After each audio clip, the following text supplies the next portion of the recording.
What's up, guys? Welcome to this episode of Flying with the Flock. I'm Ryan Mahoney with Goosehead Insurance, and I'm joined today by Wes Collins. Wes just joined eXp Realty, so we're going to hear about his transition there. His prior company, you started with Dickens Mitchner for 3 or 4 years, right, Wes? Yeah, well, funny enough, I was actually with a firm up in Mooresville for the Okay. first year, and then I made the big jump down to to Charlotte, which is where I was practicing anyways. Was with DM for about 3.5 years, so Okay. I had a good run there, and then jumped over to EXP and have branded myself as Four Oaks Property Group Nice. over there, and I'm been there all of a month and a half, so it's great. Nice. Yeah. It's exciting. Yeah. Dude, I always crack up because me and you met in probably one of the most unique ways possible out there, and I know I probably will never forget it, man. I actually Never.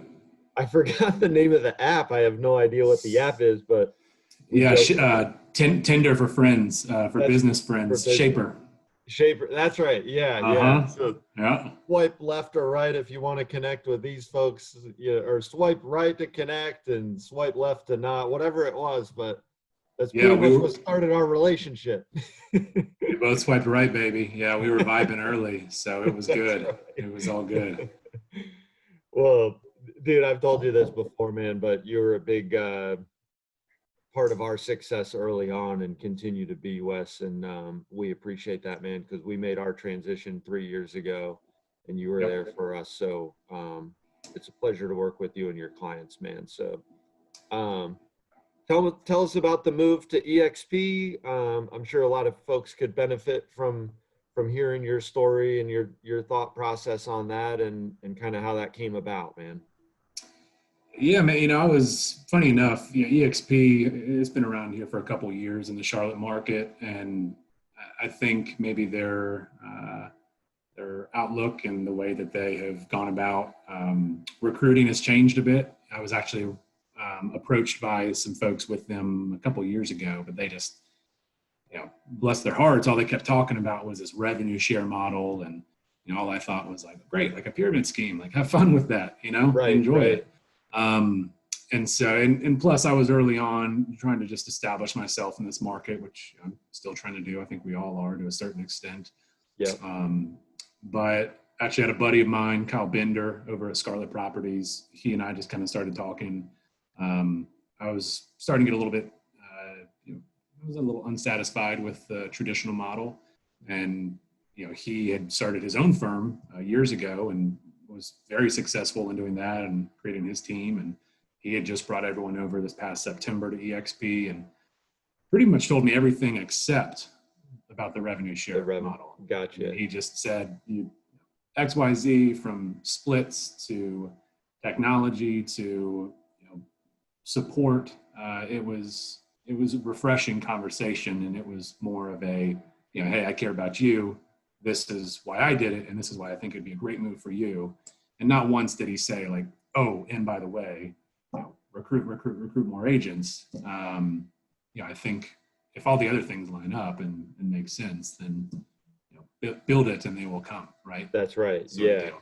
Yeah. So, Yeah. so, but yeah, And so did that. for you too, you're big on, the Instagram and all the social platforms too. So, I know already you've started rebranding yourself. What is that kind of a nice, selling, or was that one of the selling points for you too, that you can kind of develop your own brand over there, Wes? Yeah, it definitely was. We had thought, my wife and I, Kristen, we had thought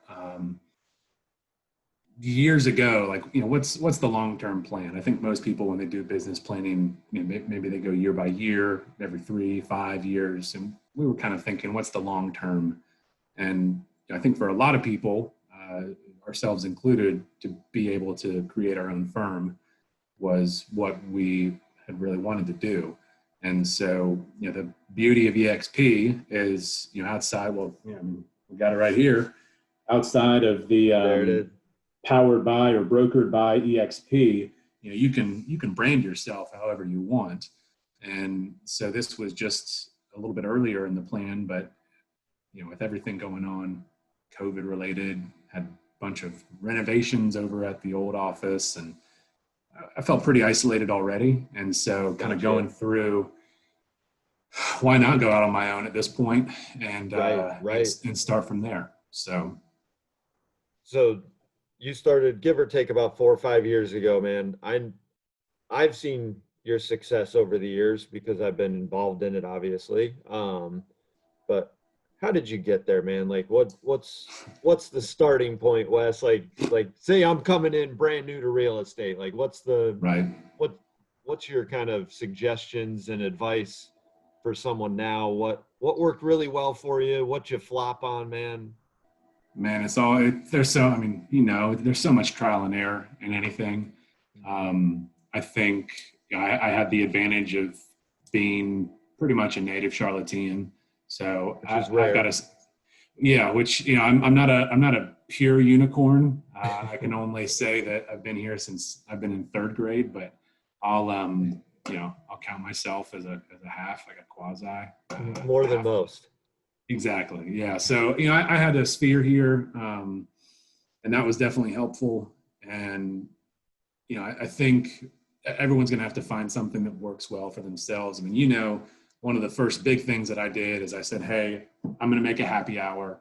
I'm going to do it every month. I'm going to go to a different brewery every single month, and I'm going to call it Wednesdays with Wes. And I coerced a dozen friends into coming for month 1. And really from there, it exploded. And, by the end, the very last event we did back in December, the year-end one, which ended up with all this stuff being perfect timing. Yeah. I wouldn't have been able to do it anyways. Our big blowout was, we probably had 80, 90 people. It was How long awesome. did you do that for, man? So I did it for 4 years. I did it for 4 years and 30. And that was once a month, right? Like once a month. Yeah. And, summer months get kind of tough when people were able to vacation and they were going out and vacationing. And so here and there we'd push them together. But I mean, all in, we probably had about 40 of those events over the last 4 years, and 45 or so, I think. And, on average, probably landed around 25, 35 people, and they rotated. And that was the great thing. So, but I think that social media for me, and, those are definitely the big 2 contributing factors. And maybe just, like I said, Ninja's probably the other one. Ninja selling is a big reason why I feel I've been successful, is going through that book by Larry Kendall. And I'm actually currently coached by a Ninja coach right now. Matt Benelli, awesome guy, super insightful. And, we always want to grow and hone in. But, I think some of what you're saying, even with your Wednesdays with Wes events, is that where I've seen a lot of what we've been good at is our consistency, like month in and month out, man. And even like that is a good testimony to that kind of work ethic or persistency, is you're just having like every single month, it's a Wednesday with Wes. You were good at sending out invites everywhere too. But I think where I've seen, even in my own, strategies, is the ones that take off are consistent. And it may not be the first month, it may not be the second or third or sixth or 8th month, but it's that consistency over time that continues to play out, so. Yeah, you definitely have to create your own habits. I mean, creating your own habits is, and the happy hour, it's not for everyone. Like, I've definitely talked to people and they're like, yeah, no way, I would never do that. But the thing is, like, I never talked about real estate there. It's literally just was a gathering place for friends and clients and people in my sphere. So I think if you can find a way to just stay top of mind with those people and show them how much you appreciate them.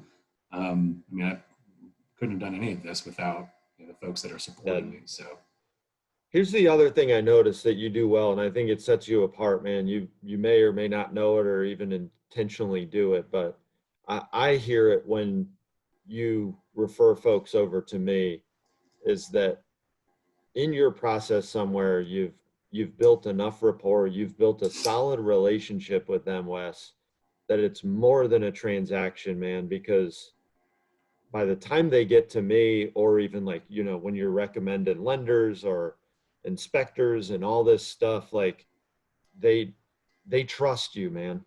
And that's it's normal for you and your clients, but that's not normal for everybody. I mean, Yeah. um and I think that shows on how connect people with me and these other vendors out there. And because I'll ask them how the process has been and how you got connected and all that, and it those answers aren't the same with each individual out there, man. So I mean, what are you doing? What helps, dude? And it's probably no secret, Wes, but share with us how you're building that rapport with your clients through that home buying process, man. Man, I think a lot of it's just setting expectations up front. My background is in education, and before real estate, that's that's what I used to do. I used to teach, taught high school history and civics, economics. I mean, I feel like I'm still just kind of teaching. Right. Some people are slightly more mature than my high schoolers were, but no, I think. I think just kind of setting those expectations and treating this as a learning process, because honestly, buying a home is such a foreign material that is just, there's so much coming at you. I mean, even the real estate part aside, like you've got mortgage lenders, like what is a mortgage? Like you have no idea your first time in this thing. They're throwing documents at you that you're just probably blindly signing half of them, because otherwise you don't have hours and hours to really dive into it on top of a full-time job. And some people have kids. So yeah, I mean, I just think it requires some thoroughness. And I think you look at a lot of, you go back to consistency. I think you look at a lot of these agents that I've had the pleasure of working with, whether it was at my old firm, my first firm up in Mooresville, or Dickens Michener, or even now, everyone has a process. And I think if you're able to really find some comfort in that process, in that process and that material, that it just exudes onto anything that you're saying, and exudes really to your clients, and then they're kind of, I wouldn't say like captivated by it, but they definitely feel at ease in the process. A good experience. Well, yeah, and exactly. And I hear it too, man, because there's a bunch of different ways we can all get leads out there, right? And between the internets and Zillows and Facebook ads and whatever it is. And you probably track this, but I know on our side, Wes, like every single person we talk to has been referred from like a friend or an existing client of yours, and that's how they got in touch with you. So are you doing any internet leads on the side, or is it all just the word of mouth thing, man? It's straight referrals, man. I'm not spending any money. I think that kind of goes back to Ninja too. Tell me about that. I'm not completely familiar with Ninja. Man, so Ninja Selling's a book by Larry Kendall, and Ninja, this Ninja system that he created years ago. It effectively is like you working in your sphere. And it's, my thought on real estate is it's not sales. Like it's a service job, in my opinion. Like there is a huge element of customer service. I mean, it should be service oriented. And I think that's how, because ultimately you are serving your client. So there's a bunch of different kind of mantras and pillars of this, but really probably super broken down or shifted down. Ninja Selling is just about relationship. It's relationship real estate, and more or less, yeah, they say like, call 50 people a week, write 10 notes a week. Really all it's wanting you to do is stay in flow with your people and the people that are important to you. And yeah, their big number, right, is everyone should know as in forms of like, I guess in terms of like a contact list, like 200 people, right? So out of that number, statistically speaking, what they say is that anywhere from 15 to 20% of people are involved in a real estate transaction every year. And so even if you're basing it off of that, if you're in flow with those 200 people, for example, then you should be doing 30 to 40 transactions a year. Like there are possibilities of 30 to 40 transactions a year just based off of your sphere alone. Gotcha. And so that's kind of, that's pretty much that in a nutshell. But right. Definitely recommend the book to anyone that hasn't heard of it or read it before. It's stuff you should be doing, but to hear it from someone else, right, give you a little. For some reason, it's like super profound. Yeah, and so like, oh yeah, I should call people. Exactly. Me and a buddy of mine, he sent me a text through Instagram a couple days ago, and it was basically a clip of a guy who said, "Send 3 text messages a day to people. That's it. Just hello, how you doing?" Like 3, man, Yeah. And I thought, like, that is such a simple thing that we can all put in play. Literally 3 text messages a day, just to say hello or see how they're doing. None other than that, And it's kind of it's back to those little things, man. Like, I think those little things, you send 3 text messages a day, or stay in touch with your 200 people a year and all that, no matter what kind of point of contact it is. And it just, the activity breeds, the transactions and sales and all that stuff, man. So that's cool. Yeah. Where can people find you, Wes? You're on Man, Instagram. I'm your on stories Instagram. Are classic, dude. I always enjoy those. Yeah, Wednesdays with Wes, they're back, but in digital format, so we can sip a beer and you can listen to the foolery. I'm really working for that sponsorship, that endorsement from a brewery. So if anyone wants to hit me up, I will push your product hard. Wes Collins 89 is the old handle. I've got a page on Facebook too. You can just look there, and actually have a website. And then my contact info, Wes at 4 Oaks, spelled out, 4oaksre.com, and number, you can shoot that out some other time. But yeah, man, all good things, and hopefully someone took a little knowledge nugget away from today. Absolutely, man. Anything else? Any other insight that you can share on real estate right now in general, or just the growing process? Yeah, anything, man. What do you want to leave it? What do you want to leave us with, Wes? Oh man, that's big time.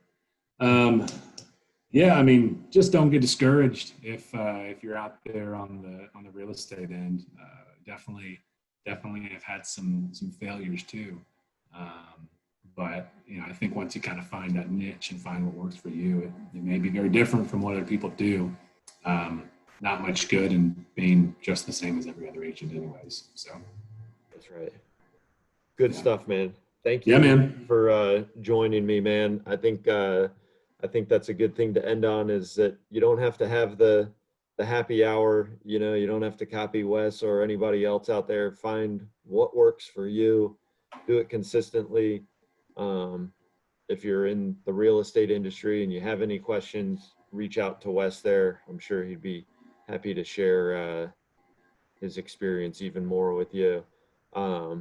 Thanks for joining me, man. Appreciate the partnership, Wes. And guys, don't forget to text me. Say hello, 704-285-0992. I'm pushing my text message platform very, very heavily right now. Send me a message, 704-285-0992, and say hello. and we will see you guys on the next episode. Thanks, Wes. See you, man. See you.